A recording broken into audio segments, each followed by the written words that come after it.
नमस्कार दोस्तों, आज के हमारे इस वीडियो में हम आपके लिए दशा माता की व्रत कथा लेकर आए हैं। एक समय की बात है, एक राजा था। उसके 2 रानियां थीं।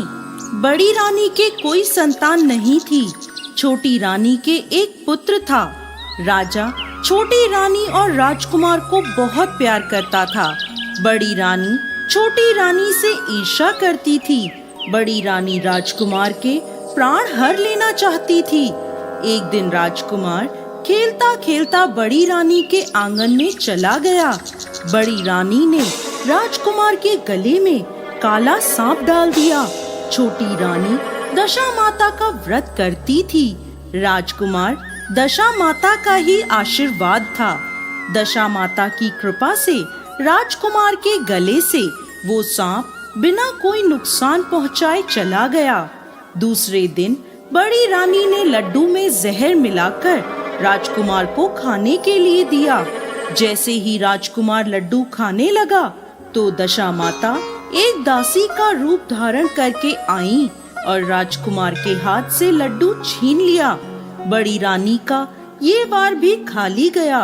अब उसे चिंता हुई कि किस तरह वो राजकुमार को मारे। तीसरे दिन जब राजकुमार फिर खेलता हुआ बड़ी रानी के आंगन में आया तो रानी ने उसे पकड़कर गहरे कुएं में धकेल दिया।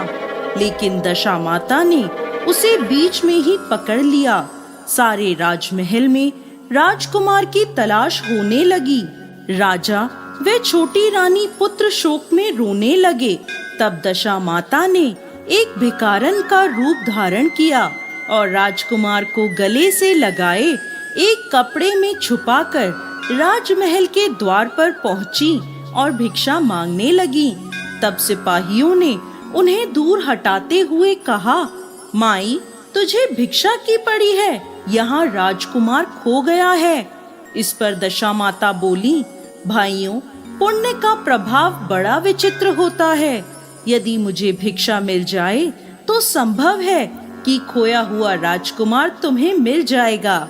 ये सुनकर द्वारपालों ने दशा माता को अंदर जाने दिया।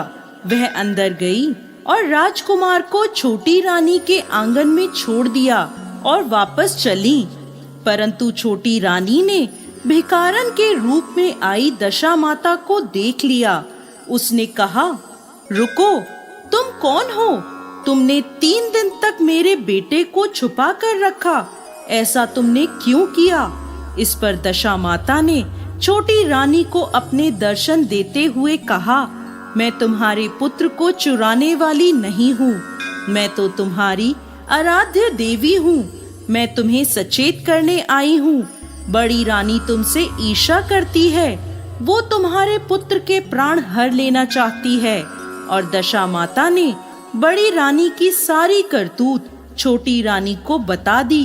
ये सुनकर छोटी रानी दशा माता के आगे हाथ जोड़कर खड़ी हो गई और बोली, माता, जैसी कृपा आपने मुझ पर करी, मैं चाहती हूँ आप सदैव राजमहल में विराजमान रहें और मैं आपकी सेवा पूजा करूँ। इस पर दशा माता बोली, मैं किसी के घर नहीं रहती। जो श्रद्धा पूर्वक मेरा ध्यान स्मरण करता है, मैं उसके हृदय में निवास करती हूँ। मैंने तुम्हें साक्षात दर्शन दिए हैं, इसलिए तुम सुहागन स्त्रियों को बुलाकर विधिवत आदर सत्कार के साथ भोजन कराओ और नगर में ढिंडोरा पिटवा दो कि सभी लोग मेरा व्रत करें। ऐसा कहकर दशा माता अंतर्ध्यान हो गई।